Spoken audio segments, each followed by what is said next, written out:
बहुत खुशी की बात है कि वो जेल जा चुकी है। उसको जेल के अंदर ना इतना डंडा मारना चाहिए ना जितना मुसलमान भाई लोग उसको नहीं मारे।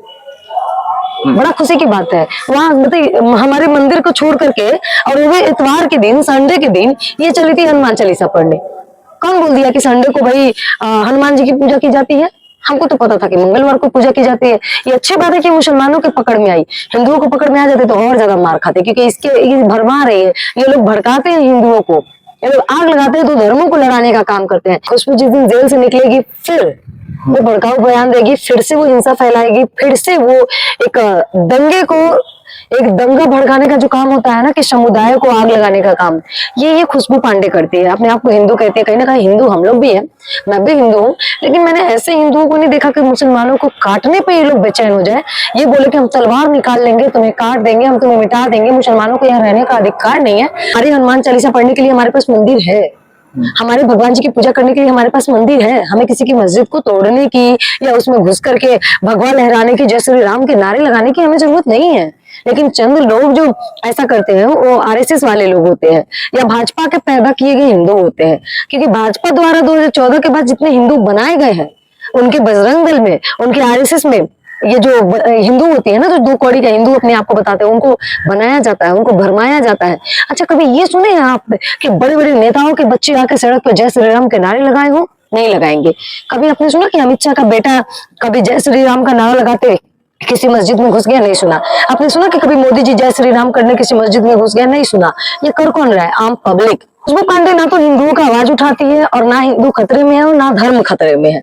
क्योंकि जब इस देश का सिख प्रधानमंत्री था, जब इस देश के राष्ट्रपति जो थे वो एक मुस्लिम थे, तब हिंदू खतरा में नहीं हुआ, तब धर्म खतरे में नहीं हुआ। लेकिन अब जब एक गृह मंत्री हिंदू है, जब प्रधानमंत्री हिंदू है, जब यहाँ के राष्ट्रपति हिंदू है, तब देश खतरे में है। जब हिंदुओं की संख्या इतनी ज्यादा है तब हिंदू खतरे में है। नमस्कार, आप देखना शुरू कर चुके हैं बिहार ई न्यूज। जैसा कि आपको पता होगा कि जमुई हिंसा में एक नाम निकल के सामने आ रहा था, खुशबू पांडे, जो कि हिंदू शेरनी के नाम से भी मशहूर है। कहा जा रहा है कि इस पूरे हिंसा में खुशबू पांडे के भड़काऊ भाषण का भी अहम योगदान रहा है। तो हमारे साथ इसी मुद्दे पर बात करने के लिए अंजलि जी है। तो अंजलि जी, खुशबू पांडे के बयान से को आप किस नजर से देखते हैं? काफी टाइम से वो भड़काऊ बयान देते आ रही है, जिसका नतीजा आज जमुई में जाकर के खत्म हुआ, जमुई में हिंसा भड़क करके खत्म हुआ।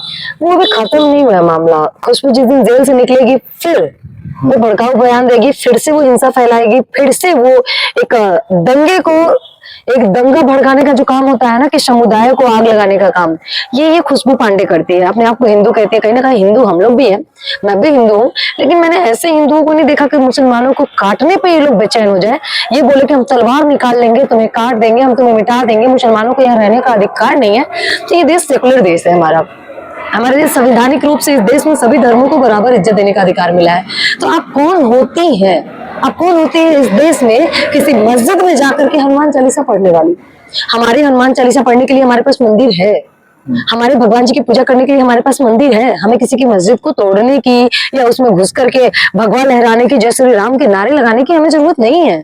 लेकिन चंद लोग जो ऐसा करते हैं वो आरएसएस वाले लोग होते हैं या भाजपा के पैदा किए गए हिंदू होते हैं, क्योंकि भाजपा द्वारा 2014 के बाद जितने हिंदू बनाए गए हैं, उनके बजरंग दल में, उनके आरएसएस में, ये जो हिंदू होती है ना, जो दो कौड़ी का हिंदू अपने आप को बताते हैं, उनको बनाया जाता है, उनको भरमाया जाता है। अच्छा, कभी ये सुने हैं आप कि बड़े बड़े नेताओं के बच्चे आके सड़क पर जय श्री राम के नारे लगाए हो? नहीं लगाएंगे।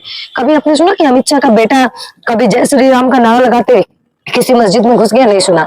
आपने सुना कि कभी मोदी जी जय श्री राम करने किसी मस्जिद में घुस गया? नहीं सुना। ये कर कौन रहा है? आम पब्लिक। नेता भड़का रहे हैं और आम पब्लिक भड़क रहा है, और नेता जो होते हैं इनडायरेक्टली रूप से सामने नहीं आते हैं। तो खुशबू पांडे जैसे चंद लड़कियों को या लड़कों को या हिंदू के नाम पे उनको भड़का करके कुछ पैसे दे करके ये बुलवाने का काम करते हैं। खुशबू पांडे को तो लोग हिंदू शेरनी कहते हैं। मैं नहीं मानती खुशबू पांडे हिंदू शेरनी है। मैं मानती हूँ कि वो एक नंबर की चूहा, जैसे मतलब गिद्दर जिसे कहते हैं ना, वो इंसान के रूप में एक गिद्दर है। जैसे मार खाई ना, उसका बुखार उतर गया, कह रही है कि हम पलटवार करेंगे, फिर एक उसका वीडियो आ रहा है जिसमें गन दिखा रही है। बाबू, तुम पहले एक लड़की हो, लड़कियों का एक संस्कार जो होता है ना, उसके अंदर ये संस्कार नहीं झलकता है। हमारे सनातन धर्म ये नहीं कहता है कि हम अपना संस्कार भूल जाए। हमारे सनातन धर्म हमें ये नहीं सिखाती है कि हम किसी की मस्जिद में घुस करके उसके मस्जिद का अपमान करें। क्योंकि देखिए, जैसे हमारे लिए हमारे राम जी है, वैसे मुसलमानों के लिए उनके मस्जिद होते होंगे, उनके अल्लाह होते होंगे। क्योंकि मुसलमान अपने भगवान को पूजते हैं जैसे हम अपने राम जी को पूजते हैं, तो कहीं ना कहीं किसी और के भगवान का अनादर हम नहीं कर रहे हैं, हम अपने ही भगवान का अनादर कर रहे हैं। क्योंकि देखिए मस्जिद के अंदर भगवान ही बसते हैं, नाम अलग है उनका। मुसलमान हम अपने भगवान को पूजते हैं, हम अपने भगवान के पूजते हैं, और नाम अलग बता देने से हम ये नहीं कहते कि वो भगवान नहीं है। धर्म के नाम चेंज करने देने से ना परमात्मा नहीं चेंज हो जाते हैं। चाहे देखिए आप देख लीजिए ना, बौद्ध जिसको पूछते हैं बौद्ध धर्म, वो भी कहीं ना कहीं भगवान मानते हैं, उनको भगवान समझकर पूजा जाता है बौद्ध धर्म वाले को। सिख जो होते हैं, ईसाई जो होते हैं, जो चर्च में जाके पूजा करते हैं, तो वो भी उनको भगवान गॉड मानते हैं। ईसा मसीह वाले लोग जितने भी लोग होते हैं, सबको भगवान को ही पूजता है, बस नाम अलग अलग है। लेकिन खुशबू पांडे ये दावा करती है कि हम अपने लोगों की आवाज उठाते हैं, हम हिंदुओं के हित की रक्षा की आवाज उठाते हैं। तो क्या खुशबू पांडे जो जिस तरह से वो तरीका है, क्या वो तरीका सही है? खुशबू पांडे ना तो हिंदुओं का आवाज उठाती है, और ना हिंदू खतरे में है, और ना धर्म खतरे में है। क्योंकि जब इस देश का सिख प्रधानमंत्री था, जब इस देश के राष्ट्रपति जो थे वो एक मुस्लिम थे, तब हिंदू खतरा में नहीं हुआ, तब धर्म खतरे में नहीं हुआ। लेकिन अब जब एक गृह मंत्री हिंदू है, जब प्रधानमंत्री हिंदू है, जब यहाँ के राष्ट्रपति हिंदू है, तब देश खतरे में है। जब हिंदुओं की संख्या इतनी ज्यादा है तब हिंदू खतरे में है, तब धर्म खतरे में है। ये इंडिया क्या है? इंडिया सेकुलर देश कहिए या तो धर्मनिरपेक्ष देश कहिए, कि आप संविधान को मानते हैं? बिल्कुल। तो संविधान में तो सभी धर्मों को बराबर जीने का अधिकार, बराबर धर्मों को इज्जत और सम्मान करने का अधिकार दिया गया है। तो अगर आप संविधान को नहीं मानते हैं तभी आप किसी धर्म का विरोध करते हैं, जाकर के आप किसी की मस्जिद में घुस जाते हैं। तो कहीं ना कहीं हिंदू और मुस्लिम एक तरफ है, बाकी धर्म वाले लोग भी तो हैं। क्यों नहीं हिंदू बोलते हैं कि बाकी लोगों को निकाल दिया जाए? लेकिन सिर्फ मुस्लिमों से क्यों हिंदुओं को दिक्कत है? हमें तो मुस्लिमों से दिक्कत नहीं है। हमारे यहाँ जब मंदिर बनता है तो जो मुस्लिम होते हैं वो चंदा देते हैं, तो हम उनको गलत कैसे मान ले? मेरे यहाँ जब मंदिर बनता है तो कुछ मुस्लिम है, मैंने अपनी आंखों से देखा है, उसमें चंदा दिया जाता है। तो एक बात बताइए, जब हमारे यहाँ के मुस्लिम इतने अच्छे हैं तो मैं उनको आतंकवादी कैसे कह दूं? हमारे सामने तो मुसलमानों ने किसी के साथ कुछ गलत नहीं किया है। और रहा बात गलत का, तो अगर मुसलमान किसी हिंदू के साथ गलत करता है तो कई ऐसे हिंदू भी हैं जो किसी और के साथ गलत करते हैं। कई ऐसे आपको वीडियोज मिल जाएंगे जिसमें ब्राह्मण ने अपने चचेरी बहन के साथ रिश्ते में था, कुछ दिन पहले का एक न्यूज था, और उसमें जब लड़की ने शादी करने का दबाव बनाया तो उसके जो चचेरा भाई थे अपनी बहन को मार करके सूटकेस में डाल करके आग लगा दिया। तो वो दोनों हिंदू थे, तो आपस में पूरा वो हंगामा नहीं हुआ।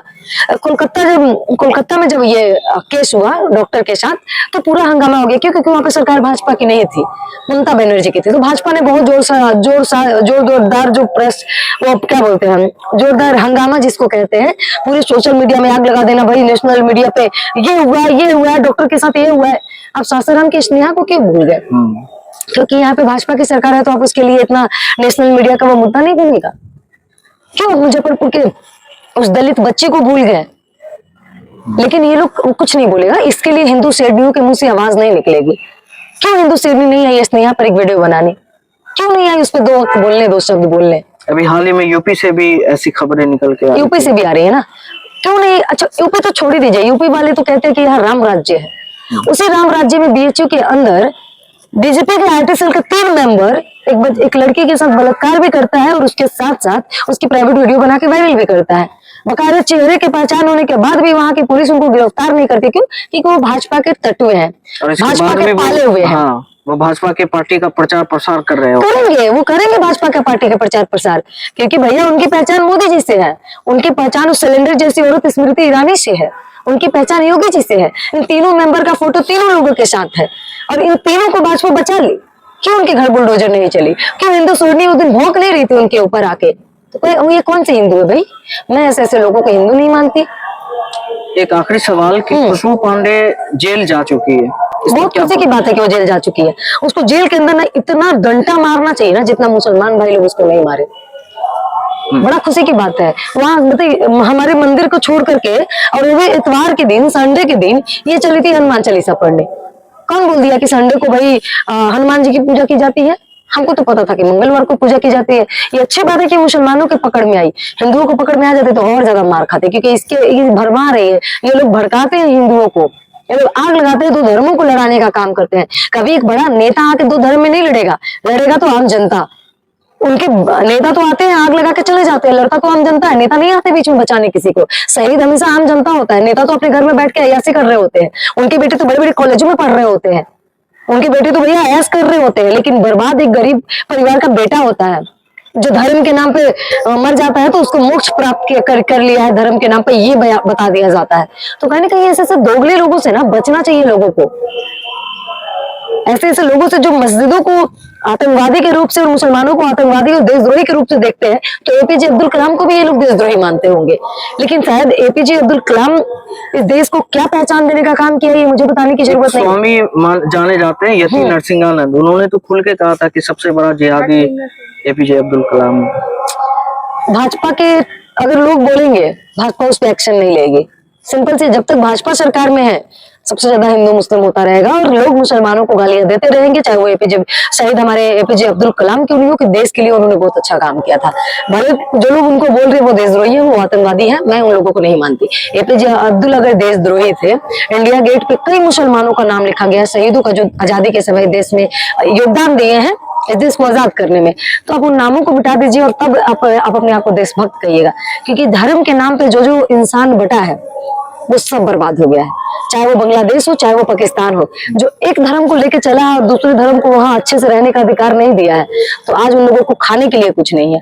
तो हमारा देश सेकुलर देश है, हमारे देश को मजबूत रहने दीजिए, हमारे देश को स्ट्रांग रहने दीजिए और सभी धर्मों को मिलकर रहने दीजिए। क्योंकि बस हिंदुस्तान बुलंद रहेगा जब हमारे सारे दोस्त, सारे भाई एक साथ रहेंगे। जी, आपका बहुत बहुत शुक्रिया।